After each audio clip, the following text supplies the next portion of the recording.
Black myth Wukong एक ऐसे triple A game जो कि अपने रिलीज के 1 महीने के अंदर $900 मिलियन से ऊपर की कमाई कर चुकी है।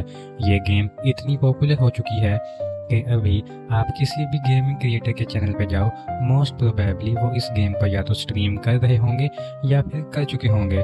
Now I am pretty sure कि आप में से कई लोग इन स्ट्रीम्स को देख रखे होंगे, वहीं कुछ अमीर लोग गेम को खेल भी लिए होंगे। वैसे तो मुझे भी खेलना था, लेकिन गेम का प्राइस स्टीम पे 3500 रुपये है। अब इतने पैसे नहीं है मेरे पास। जो भी सिचुएशन है, आपको गेम के बारे में पता तो ज़रूर होगा, लेकिन क्या आपको गेम के पीछे की फोकलोर और माइथोलॉजी के बारे में पता है? अगर नहीं पता तो ये वीडियो आपके लिए है, जहां हम ना सिर्फ गेम की स्टोरी लाइन को एक्सप्लेन करेंगे, बल्कि हम इससे जुड़े फोकलोर और माइथोलॉजी को भी बहुत बढ़िया तरीके से एक्सप्लेन करेंगे। तो देर किस बात की, चलिए शुरू करते हैं। सो राइट ऑफ द बैट मैं आपको बता दूं कि ब्लैक मिथ वुकोंग की कहानी 6 चैप्टर्स में बटी है। ये game Chinese novel journey to the west से भी इंस्पायर्ड है। इनफैक्ट हम गेम के अंदर ऐसे कई कैरेक्टर्स को देखते हैं जो कि नॉवल में भी थे। तो गेम की स्टोरी को समझने के लिए हमें पहले जर्नी टू द वेस्ट किताब का एक ओवरव्यू जानना पड़ेगा। जर्नी टू द वेस्ट एक क्लासिकल चाइनीज़ एपिक है जिसे वू चेंगलियन ने लिखा था। नॉवल शुरू होती है अपने प्रोटैगनिस्ट सन वुकोंग के साथ, जहां सन वुकोंग यानी कि मंकी किंग एक स्टोन से बोर्न होते हैं। ये स्टोन 5 एलिमेंट से नॉरिश्ड होता है, जहां fire, water, would, metal and earth. Wukong में सीखने की बहुत इच्छा होती है, इसीलिए वो धीरे धीरे the art of the tau, 72 polymorphs, transformations, combat, riding the clouds, secrets of immortality, ये सब वो सीख लेता है। इसकी बढ़ती ताकत को देखकर सेलेस्टियल ब्यूरोक्रेसी में जगह दी जाती है और वो रियलाइज करते हैं कि उन्हें हेवंस में सबसे लोएस्ट रैंक मिली थी।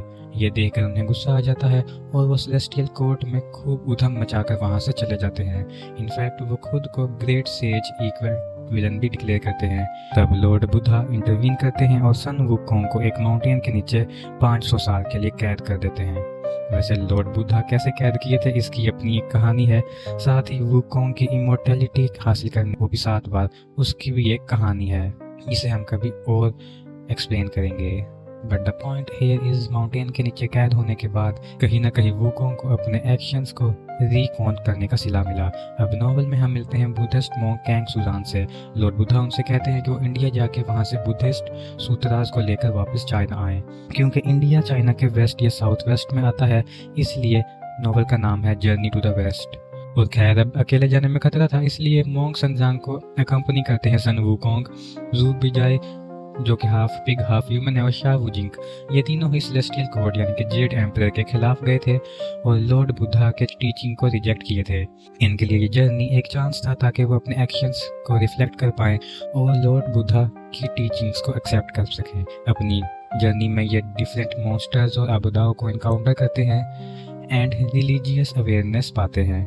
बट सन वुकोंग का वेपन है वही जिंगू बान, जो कि एक स्टाफ है यानी कि एक छड़ी जैसा, जिसे वुकोंग अपने पावर से बड़ा छोटा कर सकते हैं। वो इसे एक नीडल की साइज में श्रिंक करके अपने कानों के बीच में रखते हैं और कॉम्बैट के वक्त इसे निकालकर इसका साइज अकॉर्डिंगली एक्सपेंड करते हैं। खैर अब जब वुकोंग को माउंटेन के नीचे से निकाला जाता है मोंग की हेल्प करने के लिए, यहाँ ये रिस्क इन्वॉल्व था कि कहीं वुकोंग फिर से रेबल न कर दे, क्योंकि देखा जाए तो वुकोंग बहुत ज़्यादा पावरफुल है। इसलिए उन्हें कंट्रोल में रखने के लिए उनके सर पे एक बैंड जैसी चीज़ को फिट किया जाता है, जिसे वो खुद रिमूव नहीं कर सकते। इनफैक्ट बोंग सनजांग जब भी एक मंत्र को पढ़ते हैं, ये बैंड टाइट हो जाता है, जिससे वुकोंग के सर में बहुत जोर से दर्द होता है। ऑफ कोर्स इतना तेज दर्द होगा तो वुकोंग को कंट्रोल में लाया जा सकता है। नॉवल के एंड में ये चारों बुद्धिस्ट सूत्रास को लेकर वापस ईस्ट में आते हैं और यहाँ सन वुकोंग एंड बोंग सनजांग दोनों ही बुद्धा यानी कि एनलाइटमेंट को अचीव कर लेते हैं। ये थी जर्नी टू द वेस्ट की ब्रीफ स्टोरी, जो कि पूरे 100 चैप्टर्स की नॉवल है। Now that we have our references clear, let's move to the actual story. तो गेम की कहानी शुरू होती है वुकोंग के साथ। हम एज सन वुकोंग को प्ले कर रहे होते हैं और हम देख पाते हैं कि यहाँ वुकोंग से लड़ने बहुत बड़ी सेना आई होती है और इस सेना को अर्लैंग शेन लीड कर रहे थे। अब अर्लैंग चाइनीज फोक रिलीजन और टाओइज्म में मेंशन्ड एक गॉड है, जिनके पास वाटर बेंडिंग की शक्तियाँ हैं और वो डीमंस को सबड्यू करते हैं। उनकी मेन कैरेक्टरिस्टिक्स हैं उनके सर पे बना एक थर्ड आई, और इस आई को ट्रूथ सीइंग आई भी कहते हैं।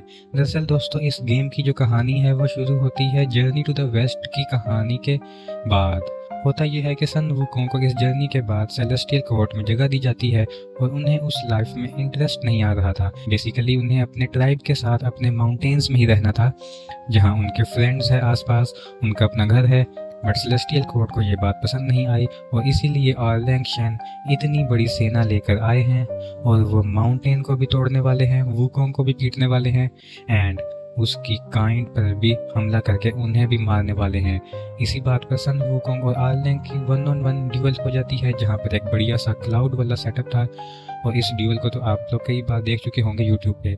यहाँ आपने गौर किया होगा कि वुकोंग का कोई भी हेल्थ बार नहीं था, डिपिक्टिंग कि वो इमोर्टल है। पर कुछ देर लड़ने के बाद वुकोंग एक बर्ड में ट्रांसफॉर्म होते हैं और वो जंगल की तरफ जाते हैं सेइंग कि वहाँ मुझसे आकर लड़ो। ऑरलैंग भी यहाँ पर एक बर्ड में ट्रांसफॉर्म होते हैं और कुछ देर तक वुकोंग के बर्ड वाले फॉर्म को फॉलो करते हैं। बट देन ऑरलैंग यहाँ पर वुकोंग के हेड बैंड को समन कर लेते हैं और जिसके बारे में मैंने आपको बता ही दिया है। और इस हेड बैंड के कारण वुकोंग को इतना पेन होता है कि ऑफ कोर्स वो इमोर्टलाइज हो जाते हैं और इसी का फायदा उठाकर ऑरलैंग अपने एक्स से अटैक करता है, जिसे वुकोंग माउंटेन पर जाकर गिरते हैं। So this was the point जहाँ पर वुकोंग को वापस से कैद कर लिया गया है और उनका हम अवशेष कह सकते हैं, जहाँ पर जो कि माउंटेन पर एक रॉक के केंप पर उपस्थित है। अब नोटिस करने वाली बात यहाँ पर यह है कि जब वुकोंग को इनलाइटलमेंट मिल गई थी तब आइडियली उनके सर से हेड बैंड हटा देना चाहिए था, बट वुकोंग को कंट्रोल करने वाला वो हेड बैंड अब भी था। और इसका मतलब सिर्फ ये है कि सेलेस्टियल कोर्ट अब भी वुकोंग पर ट्रस्ट नहीं करते थे, इवन दो वुकोंग को इनलाइटलमेंट मिल गई थी। खैर अब सीन शिफ्ट होता है प्लैनेट में और हम समझ पाते हैं कि काफ़ी ईयर्स बीत चुके हैं। हम माउंट व्रागो पर उस स्टोन को देखते हैं जिसमें वुकोंग एक काइंड ऑफ रिमेन्स हैं। माउंट व्यागो वही जगह है जहाँ पर वुकोंग जाना चाहते थे, मतलब उसके मंकी वाले जो फ्रेंड्स हैं, लोग हैं, वो लोग इसी माउंटेन पे रहते हैं। यहाँ हम एक ओल्ड मंकी को देख पाते हैं जो कि इस पुरानी कहानी को नरेट कर रहे थे। वो बताते हैं कि वुकोंग कैद होने से पहले अपने 6 सेंसेस को 6 रेलिक्स में डिवाइड कर दिए थे और ये जो रेलिक्स थे वो ऑल ओवर चाइना बिखरी पड़ी है। नाउ ऑफ कोर्स ये रेलिक्स काफ़ी ज़्यादा पावरफुल थी और जो भी इन रेलिक्स को बियर करेगा वो ऑफ कोर्स बहुत ज़्यादा पावरफुल हो जाएगा। यही वजह है कि 5 रेलिक्स को अलग अलग युगों के बॉसेस ने क्लेम कर लिया है। ओल्ड मंकी बताते हैं क्योंकि वो सन वुकोंग के फॉलोअर हैं और ऐसे में वो हमेशा एक यंग वॉरियर को बेचते हैं। कहाँ बेचते हैं? वेल उस दिशा में जहाँ जाके वो यंग वॉरियर रेलिक्स को रिकवर कर पाए। ऐसा इसलिए क्योंकि अगर 6 और रेलिक्स को कोई पा लेता है तो उनको मिला दिया जाए तो सन वुकोंग वापस से काइंड ऑफ रिवाइव किया जा सकता है। और इस गेम में भी एक यंग मंकी वॉरियर को ये टास्क मिलता है और देखा जाए तो ये जो यंग मंकी वॉरियर है इसका शक्ल वुकोंग से काफ़ी ज़्यादा मिलता है। इसे हम डेस्टिन्ड 1 के नाम से बुलाते हैं और थ्रू आउट द वीडियो मैं इसे डेस्टिन्ड 1 ही कहूँगा।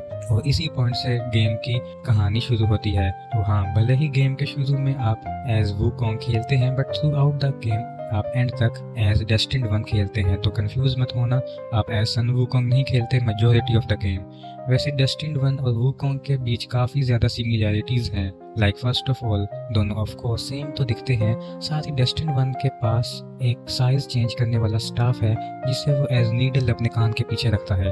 तो यहाँ पे हम क्वेस्ट पे निकलते हैं और हर एक क्वेस्ट एक चैप्टर पे डिवाइडेड है। टोटल 6 क्वेस्ट्स हैं, यानी कि इस गेम के अंदर 6 चैप्टर्स हैं और 6 रेलिक्स भी हैं। हर क्वेस्ट में एक रेलिक, तो यू कैन सी 6 बहुत ज़्यादा है इसमें। तो पहले चैप्टर का नाम है ब्लैक क्लाउड रेड फायर, जिसकी लोकेशन है ब्लैक विंड माउंटेन। चैप्टर शुरू होता है और हम एज डेस्टिन्ड 1 पहले क्वेस्ट पर जाते हैं। पहला क्वेस्ट होता है विंडियन टेम्पल से पहला रेलिक लाना, जो कि होती है सन वुकोंग की ग्रेविंग आइज। इसे पाने के लिए पहले तो हमें यानी कि डेस्टिन्ड 1 को कुछ क्रिएचर्स यानी कि बॉसेस से लड़ना पड़ता है, जिनमें से एक होता है एल्डर जिंगची, जो कि एक जाइंट ओल्ड मॉन्क रहता है। इसके बाद हम फेस करते हैं चैप्टर के फाइनल बॉस से, यानी कि ब्लैक बियर मॉन्स्टर से। इस चैप्टर में हम बार बार एक बूढ़े आदमी को भी देखते हैं जो कि खुद को keeper of the black wind mountain बुलाता है। ये through out the chapter destined 1 की मदद करता है। ये वुकोंग को बताता है कि बहुत साल पहले ये टेम्पल पूरी तरह से जल गई थी, जिसके बाद इसे रिस्टोर तो कर दिया गया था लेकिन फेथ को रिस्टोर नहीं किया जा सका। और ब्लैक बियर को डिफीट करने के बाद वो हमें बताता है कि उसे कोर्ट ने फोर्स किया था इस रैली को क्लेम करने के लिए, इनफैक्ट डेस्टिन्ड वन को अपोज भी करने के लिए। डेस्टिन्ड वन से वो इस बात की माफ़ी भी मांगता है, जिसके बाद हम फर्स्ट रैली को क्लेम करते हैं जो कि एक बर्ड की फॉर्म में थी, वही बर्ड जिसमें वुकोंग ट्रांसफॉर्म हुए थे शुरुआत की फाइट सीन में। यहीं पर फर्स्ट चैप्टर खत्म होता है और हम गुआनियन टेम्पल की स्टोरी को देखते हैं। तो स्टोरी में हम एक छोटे से बच्चे को देखते हैं जो कि एक यंग मॉन्क होता है। वो एक घने जंगल में एक फ्रॉग का पीछा करते करते एक ब्लैक बियर के पास पहुंचता है जिसकी आंखें रेड थीं। ब्लैक बियर उसे गोल्ड और रिची से भरा पाउच देता है, यानी कि उसे ग्रीड से इंट्रोड्यूस कराता है। अब वो यंग मॉन्क गुआनियन टेम्पल में धीरे धीरे बड़ा होता है। हम देख पाते हैं कि उसे एक्सपेंसिव हाई क्वालिटी कसाया यानी कि शॉल बहुत पसंद होते हैं। काफ़ी साल बीत जाते हैं और वो फाइनली टेम्पल के एल्डर मॉन्क बनते हैं। और एक दिन वहाँ मॉन्क टान संगजान और सान वुकोंग आते हैं। टान संगजान ने एक रात के लिए एक रोब यानी कि एक कसाया देते हैं। एल्डर मॉन्क को कसाया बहुत पसंद आता है और वो अपने 2 डिसाइपल्स के साथ मिलकर प्लान करते हैं कि रात में जब टान संगजान वुकोंग सो रहे होंगे तब ये लोग उनके कमरे में आग लगा देंगे, जिससे कसाया हमेशा के लिए एल्डर मॉन्क की हो जाएगी। बट वुकोंग को इस प्लान की खबर लग जाती है और वो टाइम पे टान संगजान के साथ वहाँ से निकल जाता है। फायर कंट्रोल के बाहर हो जाती है जिससे सभी लोग मर जाते हैं। एल्डर मॉन्क गिल्ट में खुद को भी खत्म कर लेते हैं। अब क्योंकि उसमें ग्रीड था तो वो कभी भी एनलाइटनमेंट अटेन ही नहीं किया होता है, तो मरने के बाद वो एल्डर जिंगजी बन जाता है, जिसे हम इस चैप्टर में ब्लैक बियर से पहले फेस करते हैं। अब यहाँ एक डिटेल है जो मुझे काफ़ी इंटरेस्टिंग लगी। कसाया जो शब्द है वो एक बुद्धिस्ट टर्म है और इसका मतलब होता है बुद्धिस्ट मॉन्क्स और नन्स के द्वारा पहने जाने वाले रोब्स, लेकिन इसी शब्द का संस्कृत मतलब होता है अटैचमेंट। स्पेसिफिकली कसाया का मतलब होता है किसी ऐसे वस्तु से अटैचमेंट हो जाना जो कि आपको इनलाइटनमेंट पाने में ऑब्स्टेकल क्रिएट करे। एल्डर जिंगजी का कसाया को लेकर ऑब्सेशन ये दिखाता है कि भले वो एल्डर मंक बन गए थे, मतलब एकदम इनलाइटमेंट हो गए थे kind of so called, but वो ट्रू सेंस में कहीं ना कहीं एनलाइटनमेंट अचीव नहीं किए थे। और इसी के साथ चैप्टर 1 कंक्लूड होता है। अब बढ़ते हैं सेकंड चैप्टर की तरफ जिसका नाम है येलो सैंड डिसोलेट डस्ट, जो सिचुएटेड है येलो विंड रेज में। तो चैप्टर 2 की शुरुआत में जब सीन फेड इन करता है तो हम देख पाते हैं एक हेडलेस बार्ड को जो कि गाना गा रहा होता है। वो अपनी मैंडोलिन बजा रहा था। इस चैप्टर में हम येलो रेज विंड में सेकंड रेलिक लेने के लिए आए होते हैं। हम देख पाते हैं कि डेस्टिन्ड वन को बहुत सारे एरोज लगे होते हैं और वो एक रॉक के सहारे बैठा होता है। तभी हेडलेस बार्ड अपने मैंडोलिन को जोर से प्ले करता है और सारे एरोज गायब हो जाते हैं। हम एज डेस्टिन्ड वन आगे बढ़ते हैं और बॉसेस से कॉम्बैट करते हैं, उन्हें हराते हुए आगे जाते हैं। इंपॉर्टेंट बॉसेस में से पहले हम एक रैट को देख पाते हैं जो कि बहुत ही विशाल और भयानक होता है। कॉम्बैट शुरू करने से पहले वो अपने ही फादर को खा जाता है। हम एज डेस्टिन्ड वन उसे हराते हैं और आगे बढ़ते हैं और इसके बाद हम फेस करते हैं टाइगर वैनगार्ड को। जी हाँ, ये एक वॉरियर टाइगर है जो कि खून के तालाब से खून पी रहा होता है। उसे डिफीट करते हुए हम आगे बढ़ते हैं और इस चैप्टर का फाइनल बॉस योगवाई किंग भी येलो विंड सेज है जो कि काफ़ी देर तक एक बड़े से हेड को पकड़ के ही लड़ता है। येलो विंड सेज के डिफीट होने के बाद वहाँ हेडलेस बार्ड आता है और बताता है कि येलो विंड सेज ने दरअसल सेकंड रैली को ढूंढ लिया था लेकिन उसे यूज़ नहीं कर पाया था क्योंकि रेलिक बहुत पावरफुल होते हैं और ऐसे ही कोई भी उन्हें यूज़ नहीं कर सकता। तब उसने अपने मास्टर को डिकैपिटेट करके अपने मास्टर के हेड में उस रैली को छुपा दिया। ऐसा उसने इसलिए किया था कि वो इस बैरन वैली का किंग बन सके। ये कहने के साथ हम देख पाते हैं कि वो बार्ड कुछ मैजिकल शक्तियों का इस्तेमाल करके साइज में विशाल हो जाता है और वो उस कटे हुए सर को उठाता है और अपने गले पर फिक्स कर लेता है। यहाँ हमें पता चलता है कि ये बार्ड और कोई नहीं बल्कि बोधिसत्व लिंगजी है, यानी कि येलो विंड सेज के बॉट। वो सेकंड रेलिक यानी कि फ्यूमिन एरोस को डेस्टिन्ड वन को दे देता है। यहीं पर सेकंड चैप्टर खत्म होता है और हम फिर से एक स्टोरी को देखते हैं। तो स्टोरी में हम एक यंग सोल्जर को देखते हैं जो किसी बर्फीली पहाड़ पर चढ़ रहा होता है। वो एक ट्री के पास रुकता है जहाँ उसे एक इंजर्ड व्हाइट फॉक्स दिखता है। सोल्जर उस फॉक्स को अपने घर ले जाता है और उसके वुंड पर बैंडेड बांधता है। इसके बाद सोल्जर सो जाता है। अब अगली सुबह जब सोल्जर उठता है तो वो देखता है फॉक्स एक लड़की बन चुकी है। वो धीरे धीरे उस लड़की से क्लोज हो जाता है और दोनों शादी भी कर लेते हैं। उनका एक बेटा होता है जो बड़ा होकर आर्मी में जाता है। उसके बाद उन्हें 2 ग्रैंड चिल्ड्रन भी होते हैं और अब सोल्जर काफ़ी बूढ़ा हो चुका था।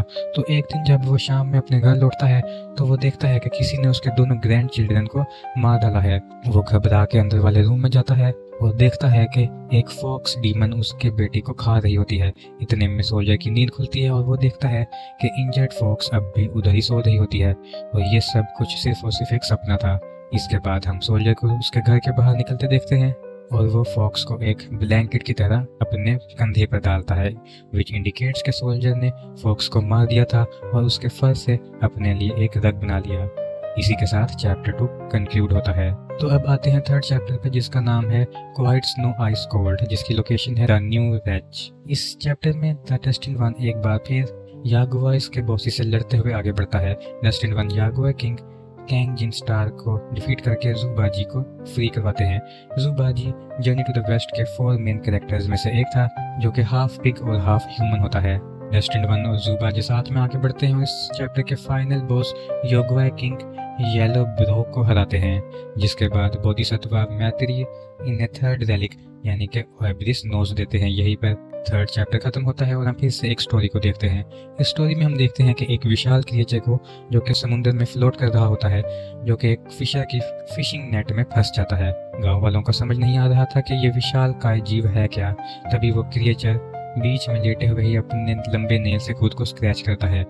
ऐसा करते ही उसका स्किन कट होता है और उसके बॉडी में से मोती और सोना निकलता है। नेक्स्ट सीन में हम देख पाते हैं कि जिस गांव में ये क्रिएचर पहुंचा था वो बहुत ही पॉवर्टी स्टिकन था। बच्चे भूख से मर रहे थे और हर तरफ बहुत ही बुरी हालत थी। गांव वाले इस क्रिएचर को अपना भगवान मानकर इसे अपने टेंपल में ले जाते हैं और स्थापित करते हैं।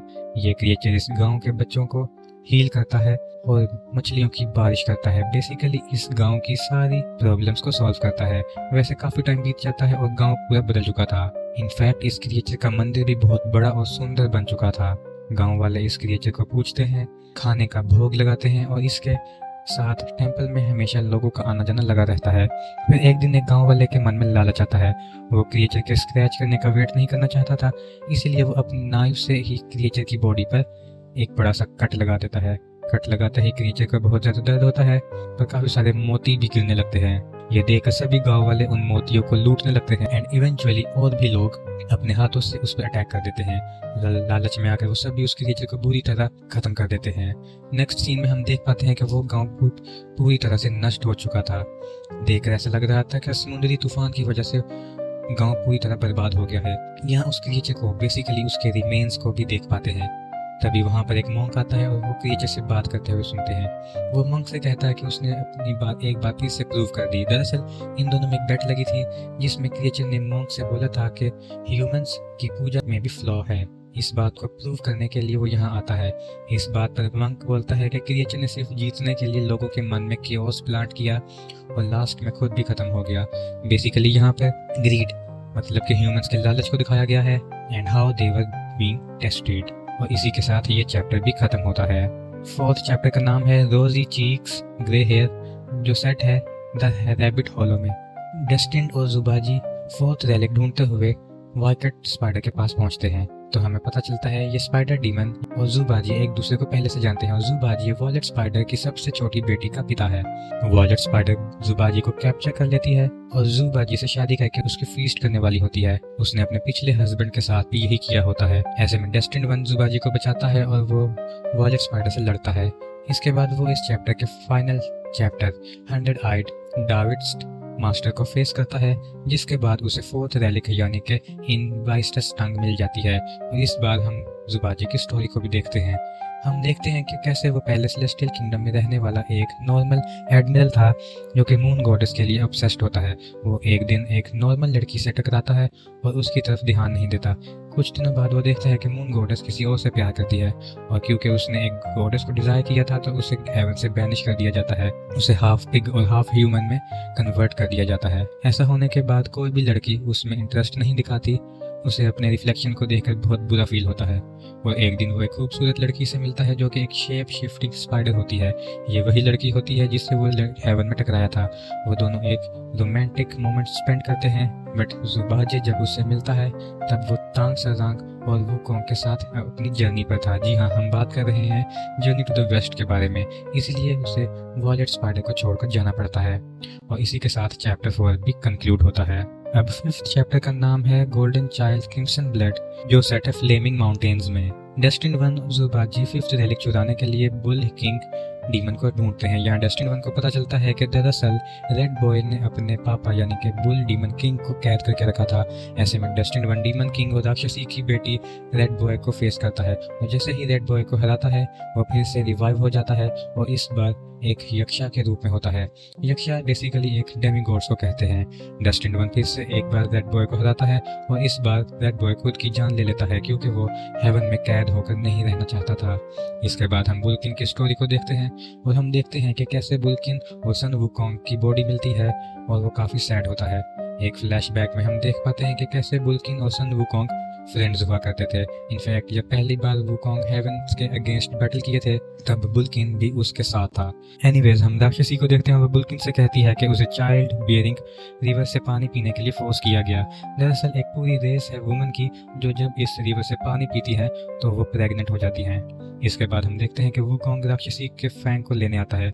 एक्चुअली में फ्लेमिंग माउंटेन्स के फायर को शांत करने के लिए एक फैन यूज होता है जो कि राक्षसी के पास ही रहता है। ये कहानी जर्नी टू द वेस्ट की का ही हिस्सा है। खैर टेंसरांग और ग्रुप को इन माउंटेन्स को पार करना होता है इसलिए वुकोंग को वो फैन चाहिए था और ऐसा करने से पहले वो बुल्किन से कहता है कि बुल्किन को भी एक मास्टर प्रूफ लेना चाहिए। वुकोंग कहता है कि उसके और बुल्किन के जैसे लोगों के लिए चैन से जीने का एक यही रास्ता बचा है।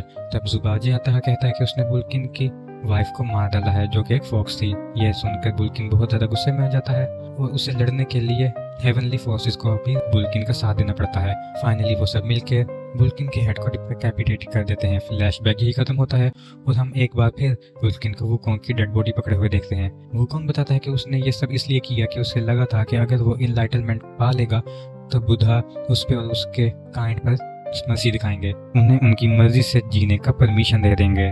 बट उसे अब रियलाइज हो रहा था कि उसके जैसे के लिए जिंदा रहना ही फेवर में नहीं है।